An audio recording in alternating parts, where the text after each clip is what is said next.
오늘 하나님 말씀 갈라디아서 1장 11절부터 24절까지 갈라디아서 1장 11절에서부터 24절까지의 말씀 제가 봉독하겠습니다. 형제들아, 내가 너희에게 알게 하노니 내가 전한 복음은 사람의 뜻을 따라 된 것이 아니니라. 이는 내가 사람에게서 받은 것도 아니요 배운 것도 아니요 오직 예수 그리스도의 계시로 말미암은 것이라. 내가 이전에 유대교에 있을 때에 행한 일을 너희가 들었거니와 하나님의 교회를 심히 박해하여 멸하고 내가 내 동족 중 여러 영갑자보다 유대교를 지나치게 믿어 내 조상의 전통에 대하여 더욱 열심히 있었으나 그러나 내 어머니의 태로부터 나를 택정하시고 그의 은혜로 나를 부르시니가 그의 아들을 이방에 전하기 위하여 그를 내 속에 나타내시기를 기뻐하셨을 때에 내가 곧 혈육과 의논하지 아니하고 또 나보다 먼저 사도된 자들을 만나려고 예루살렘으로 가지 아니하고 아라비아로 갔다가 다시 다메섹으로 돌아갔노라. 그 후 3년 만에 내가 게바를 방문하려고 예루살렘에 올라가서 그와 함께 15일을 머무는 동안 주의 형제 야고보 외에 다른 사도들을 보지 못하였노라. 보라, 내가 너희에게 쓰는 것은 하나님 앞에서 거짓말이 아니로다. 그 후에 내가 수리아와 길리기아 지방에 이르렀으나 그리스도 안에 있는 유대의 교회들이 나를 얼굴로는 알지 못하고 다만 우리를 박해하던 자가 전에 멸하던 그 믿음을 지금 전한다 함을 듣고 나로 말미암아 하나님께 영광을 돌리니라. 아멘. 지난주에 제가 예고편을 하나 날렸는데 기억은 하시나요? 몇몇 분은 기억을 하시고 처음 듣는다는 듯이 다 웃으셨는데 상관없습니다. 어쨌든 하나님 말씀은 선포가 되는 것이니 상관없습니다. 지난주에 이제 우리가 함께 나눈 것처럼 갈라디아 교회에 문제가 있었다. 어떤 문제냐? 사도 바울이 복음을 전하고 교회를 세우고 지나간 후에 사도 바울의 뒤를 쫓아서 교회 안에 들어온 사람들이 있었는데 그들을 가리켜서 우리가 이제 유대주의자 이렇게 이야기했습니다. 그 사람들이 다른 복음, 사실은 다른 복음이 아니라 거짓 복음인 것이죠. 그러한 복음을 들고 들어왔을 때에 이 갈라디아 교인들이 그 사람들 말에 홀딱 넘어가 버린 것이죠. 그 사람들이 말했던 것이 무엇입니까? 예수 그리스도 믿는 그 믿음 하나 갖고 어떻게 구원을 받겠느냐? 구원은 하나님께서 베푸셨을 때에 우리도 무언가를 해야 되지 않겠느냐? 그러면서 주장하는 것이 유대교가 지니고 있었던 그러한 전통들, 그러한 것, 할례를 비롯해서 유월절을 지킨다거나 여러 가지 전통들을 당연히 지켜야 한다. 그래야 구원이 완성된다라고 이야기하는 것이죠. 그러니까 예수님의 십자가 그거 하나만으로는 구원에 대한 조건이 충분하지 않다라고 이야기한 것입니다. 바울은 그러한 갈라디아 교인들에게 참된 복음을 다시 한번 일깨워주길 원했는데 이를 위해서 가장 먼저 했어야 하는 것이 자기가 사도라는 것을 먼저 증명해야만 했습니다. 왜냐하면 유대주의자들이 갈라디아 교회에 들어와서 자신들의 주장을 하게 될 때에 이 사도 바울, 그러니까 바울이란 자, 사도 바울이 아니죠.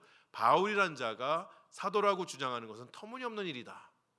사도는 예수님의 12사도밖에 없지 바울은 사도가 될 수 없다고 이야기했던 것이죠. 바울이 사도가 되지 않는 것, 그까짓 거 사도라고 부르던 말던 상관없다. 이렇게도 생각할 수 있지만 바울이 사도가 되지 않는 경우에 바울이 전했던 그 복음은 참된 복음이라고 평가받을 수 없기 때문에 바울은 먼저 자신이 사도인 것을 밝히고자 했던 것이죠.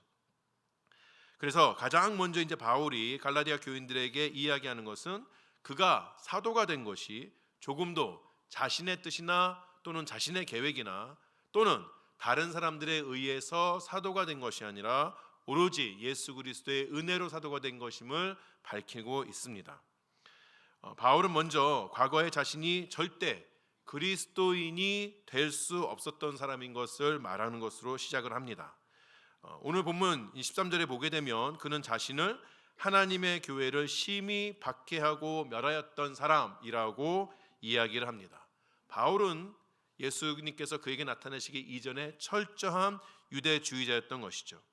그는 사도행전 26장에서 자기 자신을 가리켜서 유대인들 중에서도 가장 엄한 바를 따라서 바리새인 생활을 했다고 말을 합니다. 그는 철저한 신념을 가지고 유대교 정통, 유대 민족의 그 전통을 지키기 위해서 누구보다도 더 열심으로 살았던 사람이었던 것이죠. 그런 그에게 예수와 또 예수를 따르는 무리는 유대주의, 또 유대 민족, 유대 나라의 가장 밑바탕, 근간부터 흔드는 그런 암적인 존재로 여겨졌던 것이죠. 그래서 그의 강력한 신념과 열심은 그의 인생 전부를 걸고 이 사람만큼 내가 때려잡아야겠다. 예수, 그 사람이 이제 죽었으니 그 이후에 이 예수를 따르는 사람들은 다 내가 색출해내서 아주 씨를 말려야겠다고 헌신했던 사람이었던 것이죠. 그는 예루살렘의 각 집을 돌아다니면서 예수를 믿는다 하는 사람들은 남녀노소를 불문하고 다 잡아서 감옥에 쳐넣었을 뿐만 아니라 그들 중에 예수를 믿었기 때문에 사형을 당해야 한다라고 하는 그러한 사람들, 그 사형을 언도하는 것에 있어서도 앞장섰던 그러한 사람이었습니다. 바울이 성경에서 가장 처음 등장하는 것은 스데반이 순교하는 그 장면에 등장을 합니다. 바울의 유대식 이름 사울이라는 이름으로 등장을 하지만 그때에 스데반이 죽게 되었을 때에 사람들이 스데반의 옷을 가져서 그 발 아래 내버려 뒀다. 사도 바울이 그때는 사도가 아니었죠. 사울이 이 스데반을 예수를 믿고 예수를 전한다는 그것 때문에 그를 죽이는 일에 앞장섰던 사람이었고, 또 이 사도행전 8장을 보게 되면 스데반의 죽음을 보고 마땅히 여겼다고 그렇게 묘사하는 것을 볼 수 있습니다.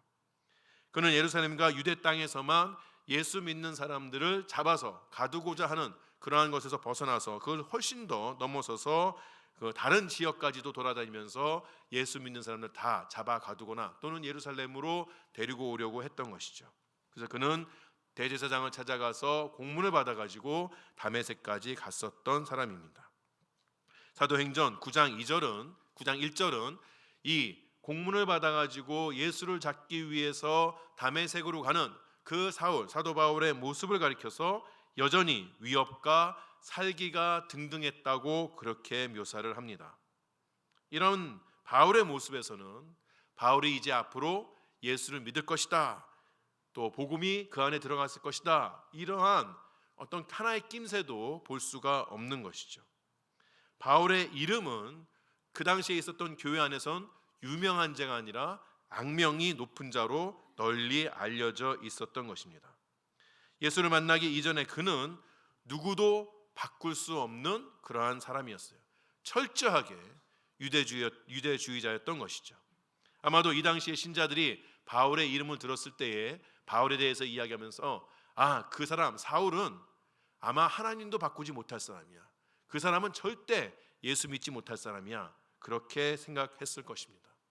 그런데 그런 바울에게 어떤 일이 일어나나요? 16절에 보면 바울은 하나님께서 그의 아들 즉 그리스도를 그에게 나타나 보이셨다고 이야기합니다. 이것은 그리스도께서 외적으로 그에게 나타났다는 의미이기도 합니다.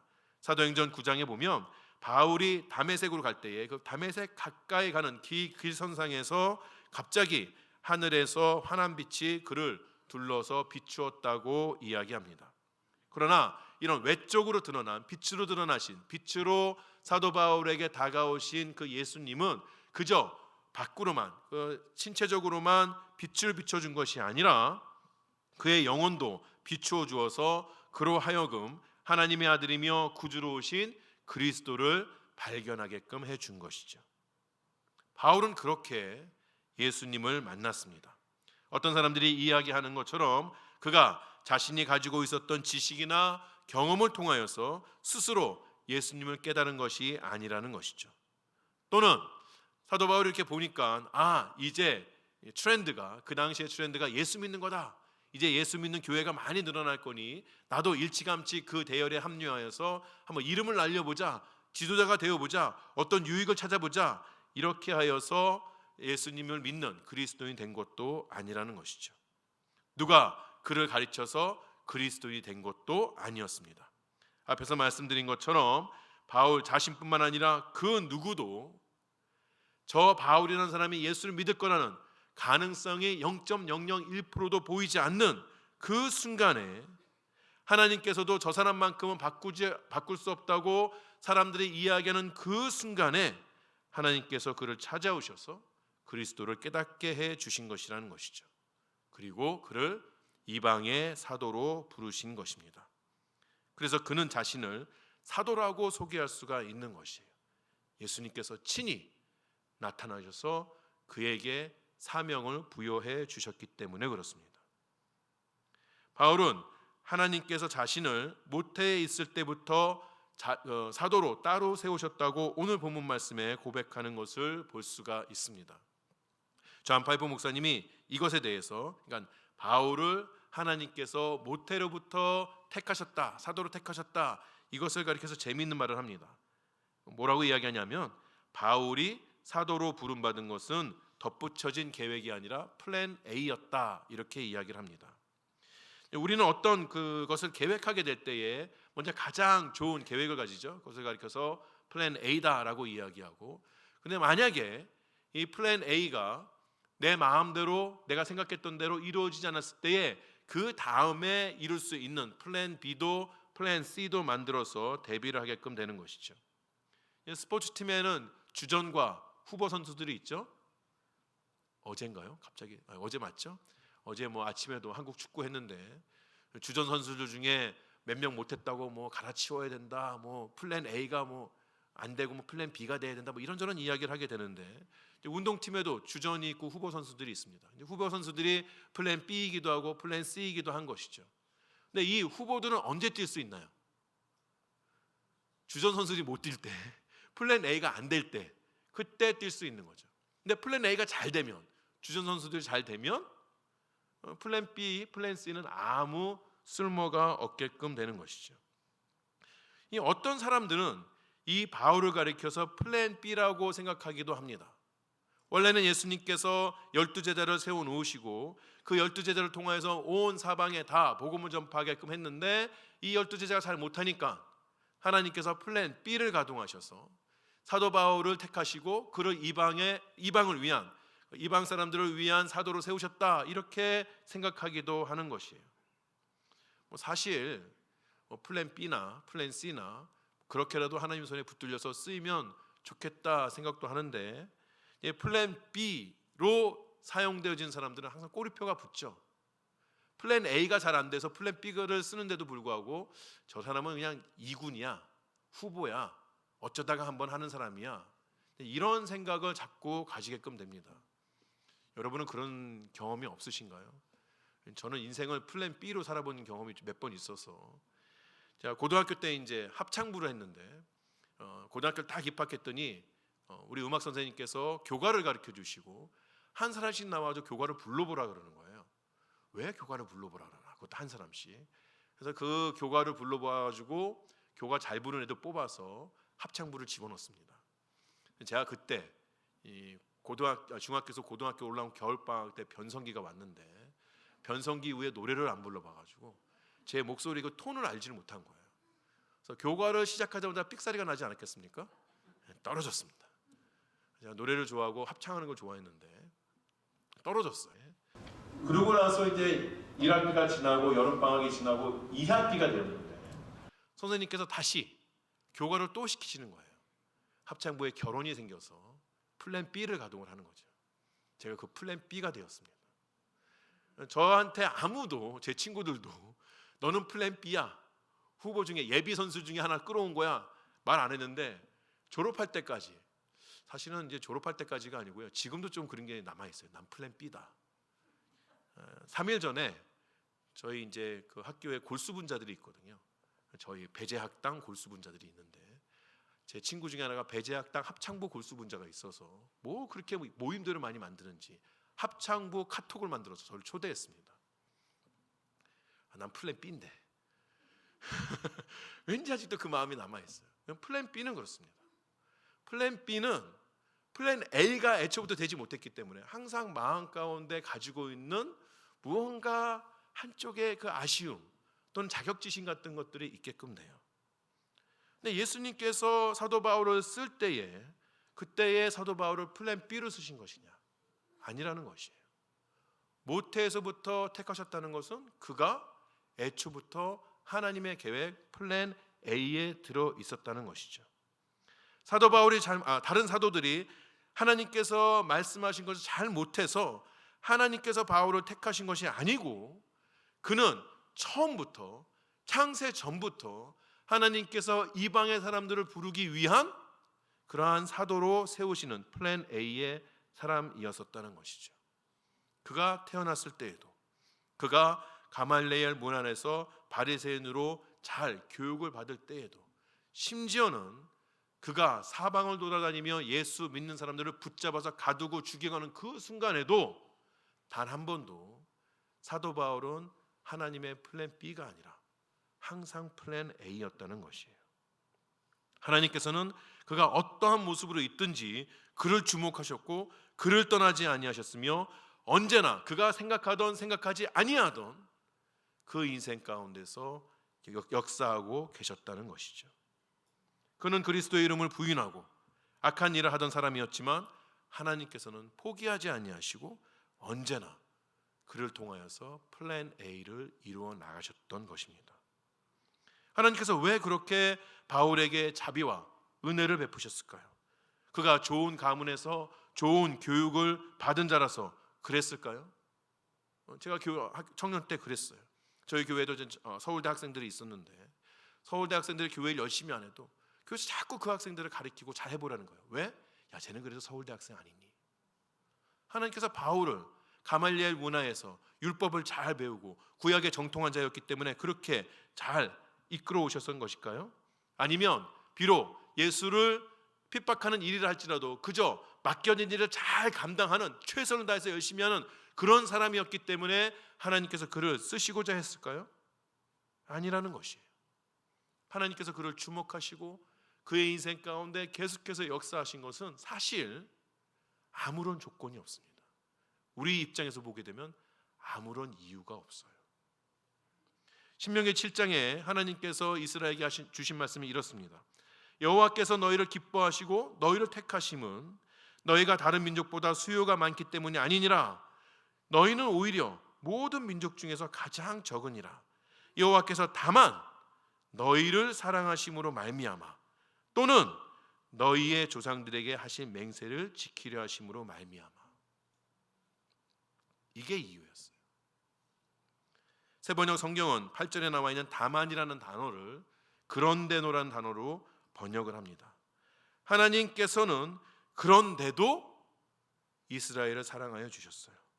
하나님께서는 그런데도 바울을 사랑하여 주셨어요. 하나님께서는 그런데도 우리를 사랑하여 주신다는 것이에요. 여러분, 우리는, 예수 믿는 우리는 다 하나님의 플랜 A입니다. 우리 옆에 계신 분들에게 그렇게 말씀하실까요? 당신은 하나님의 플랜 A입니다. 여러분, 그 말씀이 어떤 뜻인 줄 아세요? 하나님께서는 여러분을, 우리를 어쩔 수 없어서 구원하신 것이 아니라는 것이에요. 이 땅에 하나님께서 아무리 둘러보아도 하나님의 일을 할 사람이 없어서, 이전에 쟤네가 좀 했을 것 같은데 그 사람들이 하지 않아서 플랜 B로 우리를 부르신 것이 아니라, 하나님께서는 태초부터, 창세전부터 우리를 쓰시기로 계획하고 계셨다는 것이죠. 또한 우리에게 주어진 구원은 우리 스스로 얻어낸 것도 아니라는 것이에요. 우리가 바울처럼 예수 믿는 사람들을 잡아서 핍박받지는 않았다고 해도 우리 역시 하나님을 알지 못하던 사람들이었던 것이죠. 자신의 신념과 열심에 파묻혀서 우리가 가지고 있었던 추함, 그리고 예수 그리스도께서 가지고 계셨던 아름다움을 보지 못했던 사람들이었던 것이죠. 누군가 우리에게 복음을 이야기해 줄 때 복음을 비웃고 우습게 여겼던 사람이었던 것이죠. 그러나 언제든지 우리는 항상 하나님의 플랜 A였던 것이에요. 하나님께서는 바울뿐만 아니라 우리를 창세전부터 그리스도 안에서 하나님의 자녀로 택해 주셨던 것이죠. 우리가 하나님을 알지 못하고 그리스도를 따르지 않았던 그때에도 하나님께서는 우리에게 세우신 계획을 차근차근 이루어 가셨으며, 마침내 하나님께서 정하신 때가 되었을 때에 우리로 하여금 복음을 깨우치게 하시고 우리로 하여금 주 안에 있게끔 해 주신 것이에요. 바울과 우리의 부르심엔 다른 점이 있습니다. 하나님께서는 그를 사도로 부르셨지만 우리를 사도로 부르신 것은 아니에요. 그러나 바울도 우리도 예수 믿는 모든 사람은 다 하나님께서 은혜로 세우신 계획 가운데서 구원받았다는 것을 우리는 기억할 수 있어야 하는 것이죠. 자격을 갖추지 못한 우리가 은혜로 하나님의 큰 계획의 일부분이 된 것입니다. 은혜 아니면 우리가 여기 앉아 있는 것 어떻게도 설명할 수가 없다는 것이에요. 바울은 이것을 분명하게 알았습니다. 그는 디모데에게 보내는 편지에서 자신을 죄인 중에 우두머리, 죄인의 괴수라고 이야기했어요. 그런 자신도 하나님께서 베푸신 자비를 통하여서 구원받고 하나님의 손에 사용받을 수 있다면 세상에 구원받지 못한 사람은 없다고 그렇게 생각했던 것이죠. 여러분, 오늘 우리가 갈라디아서 1장 11절부터 쭉 보게 되는데 11절에 나오는 1장 11절에 나오는 첫 단어가 무엇인지 압니까? 형제들아입니다. 형제들아. 사실 저는 이번 설교를 준비하면서 이 단어에 꽂혀가지고요. 형제들아.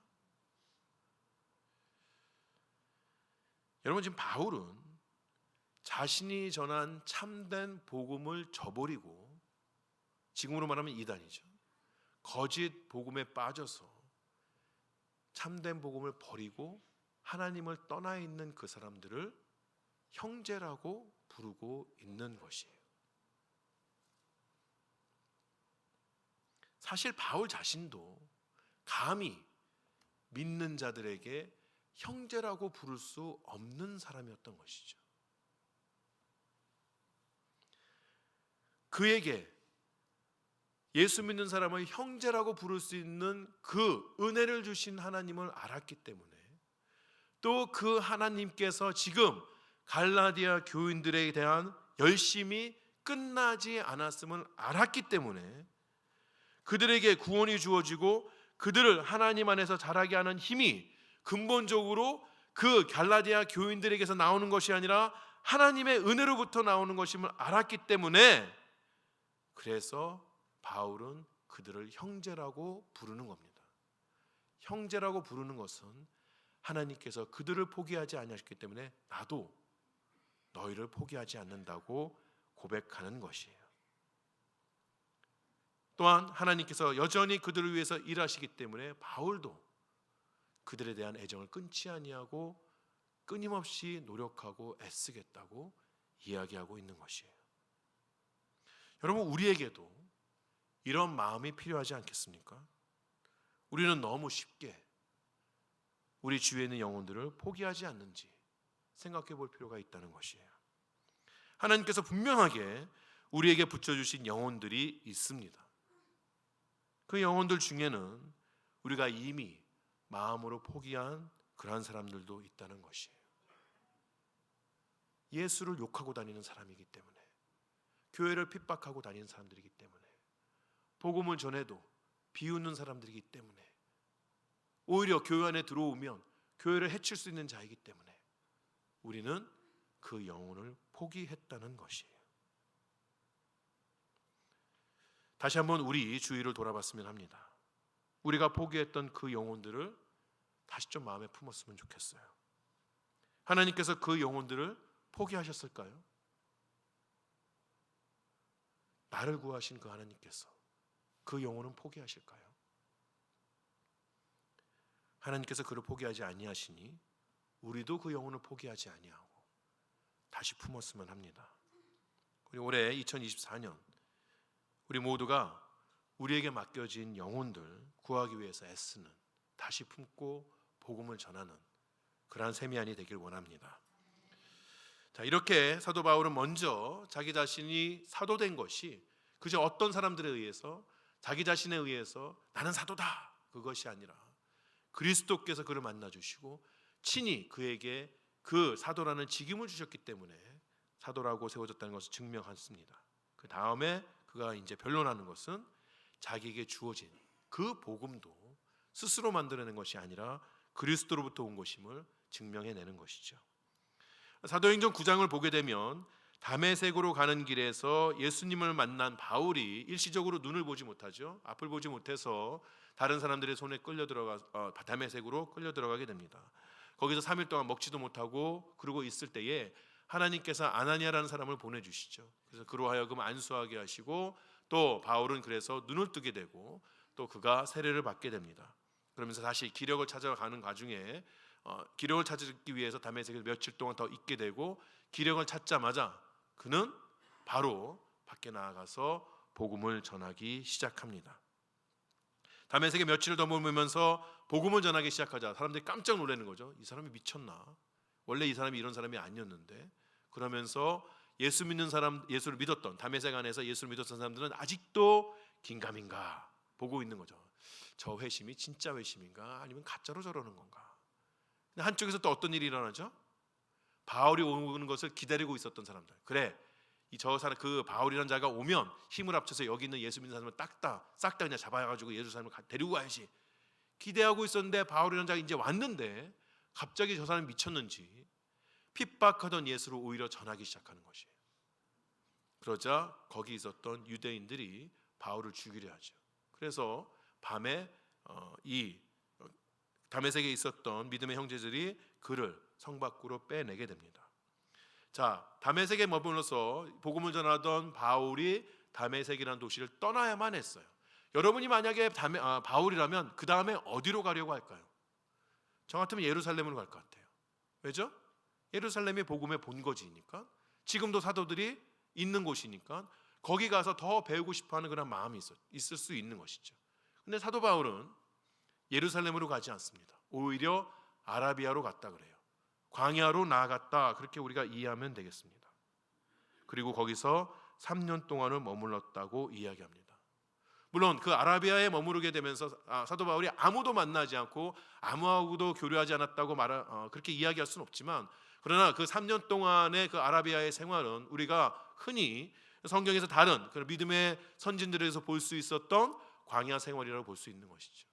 하나님과의 친밀한 교제, 그 누구의 방해도 받지 아니하고 하나님 앞에 집중할 수 있었던 그러한 시간이라고 생각할 수 있는 것이죠. 아마도 사도 바울은 그 아라비아의 3년 동안에 자신에게 주어진 복음을 잘 정리하고 완성하였을 것입니다. 사도 바울이 이렇게 할 수 있었던 그 이유 중에 하나는, 물론 예수님께서, 성령께서 친히 그의 마음 가운데서 하나하나 가르쳐 주시기도 하셨겠지만, 그러나 그가 가지고 있는 것들이 이미 있었다는 것이에요. 유대주의자로서 유대 구약 성경에 정통했던 그가 구약 성경에 막 흐트러져 있는 것처럼 예수님의 흔적들, 그것을 이미 가지고 있었기 때문에, 퍼즐 조각들을 다 가지고 있었기 때문에 성령께서 그에게 빛을 비춰주셨을 때에 그 퍼즐을 다 맞출 수가 있었던 것이죠. 그래서 그는 퍼즐을 완성하고 그리스도의 복음이 이런 것이라는 것을 깨달았던 것이죠. 3년 동안 머물렀던 그 사도 바울은 다메섹으로 올라갔다가 다시 예루살렘으로 가게끔 됩니다. 오늘 이제 이 갈라디아서를 보게 되면 좀 애매하게 나오긴 해요. 3년 동안 있는 것이 다메섹에 돌아가서 3년인지 아라비아에서 3년인지 잘 분명하게 나오진 않지만, 여러 가지 그런 성경 말씀과 우리 연구를 통하여서 아라비아에서 3년 있다가 다메섹으로 가고, 그리고 다메섹 얼마 있다 바로 예루살렘을 갔다, 이렇게 보는 것이죠. 근데 예루살렘으로 가서도 15일만 있었다고 그럽니다. 15일이라고 이제 이 사도 바울이 이야기하는 것은 자신이 그곳에 복음을 배우러, 교육을 받으러, 훈련을 받으러 간 것은 아니었다는 것을 증명하기 위함이에요. 오늘 사도 바울이 예루살렘에 간 이유가 뭐라고 얘기합니까? 게바를 베드로를 방문하기 위해서 갔다고 이야기합니다. 자기는 그저 홀로 떨어져 있는, 이전에 있었던 예루살렘 교회와는 상관이 없는 하나의 복음 전도자로 서 있는 것이 아니라, 사도 바울은 예수 그리스도의 복음 안에서 혼자가 아닌 공동체로서, 믿음의 공동체로서의 사역을 이해했던 것이에요. 사도 바울의 그 이후에 썼던 사도 바울의 서신들에서 사도 바울은 계속해서 믿음을 홀로 있는 것이 아니라 교회를 통해서 있는 것임을 밝히고 있습니다. 그것을 자기가 몸소 실천한 것이죠. 사도 바울은 예루살렘에 있는 사도들과 교제하고 또 그들과 함께 교회를 세우기 위해서 예루살렘을 방문했던 것이에요. 그런데 무슨 일이 벌어집니까? 사도행전에 보게 되면 그가 예루살렘에 갔더니 사람들이 소식을 들었어요. 바울이 왔대. 예수를 믿는데, 근데 난 못 믿겠어. 나는 그가 하는 말을 믿지 못하겠다. 함정일 수도 있다. 그래서 아무도 그를 만나려고 하지 않았습니다. 그럴 때 바나바가 그를 이끌어오죠. 그래서 베드로도 만나고, 그래서 야고보도 만나고, 딱 둘밖에 못 만났어요. 어쨌든 15일 동안 머물면서 교제를 하고, 물론 교제하는 가운데 베드로와 또 야고보와 이야기하는 가운데 죄송합니다. 그가 깨달았던 복음을 확신하는 그러한 과정들은 있을 수 있었겠죠. 그러나 교제하고 나서 바로 더 북쪽으로 올라가서 수리아 길리기아 지방으로 올라가는 것을 볼 수 있습니다.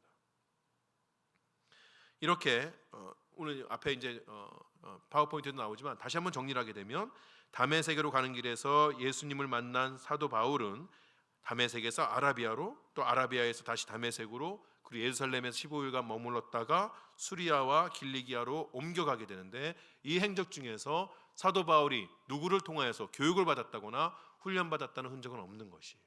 다시 말해 사도 바울이 지금 그가 그렇게 핍박했던 복음을 담대하게 또 정확하게 전할 수 있었던 것은 그리스도께서, 성령께서 그에게 알려주셨다고 밖에는 이야기할 수가 없는 것이죠. 바울은 그의 사도직도 복음도 모두 육신을 입고 이 땅에 오셨던 성자 예수 그리스도로부터 직접 받았던 것입니다. 그래서 그는 복음에 대해서 의심하지 않았어요. 자신이 알고 있던 구원에 대한 모든 퍼즐 조각을 그리스도를 통하여서 다 맞춰 나아간 것이죠. 이제 맞췄으니, 완성했으니 그는 전하기 시작했습니다. 그런 바울의 모습이 사람들에게 매우 놀라운 모습이었을 것이라고 쉽게 상상할 수가 있는 것이죠. 담에게서 회심한 후에 복음을 전하는 그의 모습을 보면서 사람들은 뭐라고 얘기했느냐? 이 사람은 예루살렘에서 예수의 이름을 부르는 이들을 마구 죽이던 바로 그 사람이 아닌가 놀라워했다는 것이에요.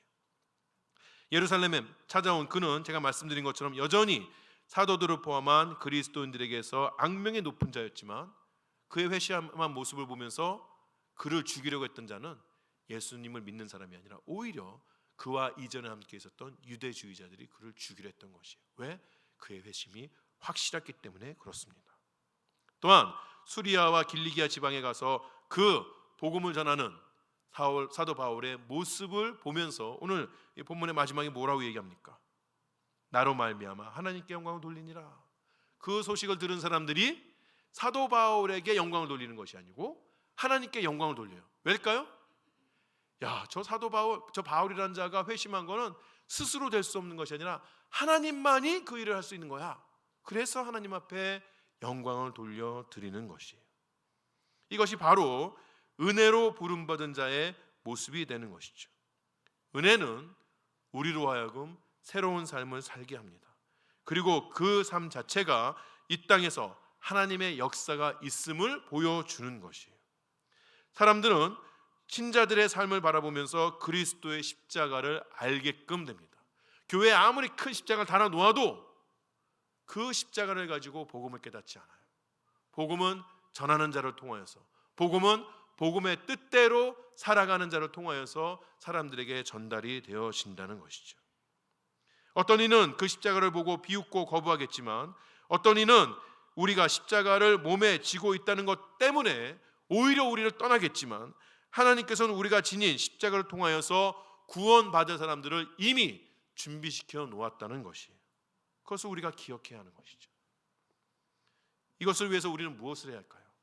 우리가 지고 있는 이 십자가를 사람들에게 세상에 널리 전하기 위해서 무엇을 우리는 해야 했을까요? 2000년 전에 이 땅에 교회가 세워지고 그 이후로 교회는 역사를 거듭해 가면서 여러 규칙들과 전통들을 마련해 나아갔습니다. 그 규칙들과 전통들이 우리의 신앙을 더 성숙하게 하고 우리로 하여금 하나님을 더 깊이 알게 하는 방법인 것은 확실합니다. 하지만 그 자체가 복음은 아닌 것이에요. 우리는 복음을 알고 복음을 전할 수가 있어야 하는 것이죠. 교회의 규칙들을 알고 교회의 전통들을 알아서 그것들을 전하는 것이 아니라 복음을 전할 수가 있어야 하는 것이죠. 무지하고 무가치한 우리에게 주어진 은혜에 사로잡혀서 살면서 그 은혜로 주어진 예수 그리스도의 복음, 예수 그리스도의 사랑을 전할 수가 있어야 하는 것이죠. 세상에서 나를 내려놓고 오직 예수의 은혜로만 사는 모습, 그거 하나 보여주는 것만으로도 사실은 충분한 것입니다. 그 은혜가 세상을 구원하기 때문에 그래요. 그 은혜가 세상에 어떤 것보다 더 큰 능력이 있기 때문에 그런 것이죠. 오늘날 우리의 교회들은 스스로의 공로, 스스로의 자랑, 차가운 규칙만이 남아있고 정작 있어야 하는 은혜가 보이지 않는 그러한 집단은 아닐까 생각해 보게 되는 것이죠. 믿지 않는 사람들이, 세상에서 정말 갈 곳이 없어서 방황하는 사람들이 어디도 자신의 말을 들어주지도 않고 자신의 마음을 받아주지 않아서 정말 가련한 마음으로 살고 있는 그 불쌍한 영혼들이 교회 안에 들어오게 되었을 때 맞닥뜨리는 것이 무엇이냐? 교회에 오려면 이런 것을 해야 됩니다. 교회의 삶은 이런 것입니다. 신자는 이러한 것으로 하나님 앞에 나아가야 됩니다. 그런 수많은 규칙들과 전통들 가운데 묶여 있는 것이냐? 아니면 태초 이전부터 그들을 위한 구원의 계획을 세워주시고 따뜻한 마음으로 강렬한 자비와 긍휼로 그들이 올 때까지 문 앞에서 기다리고 계셨던 그 예수 그리스도의 사랑이냐, 은혜냐? 우리는 무엇을 가지고 예수 그리스도를 전하고 있는가 생각해 볼 필요가 있는 것이죠. 세미한 교회는 은혜를 베풀 수 있는 교회가 되어야 합니다. 은혜를 가지고 세상을 품을 수 있는 넉넉한 교회가 되어야 하는 것이죠. 오늘 이 예배부터 시작하는 한 주간 동안 그 은혜에 사로잡혀서 또 그 은혜에 감격하여서 그 은혜를 나누는 귀한 삶을 살아가시는 여러분 되시기를 주의 이름으로 축원합니다. 기도하시겠습니다.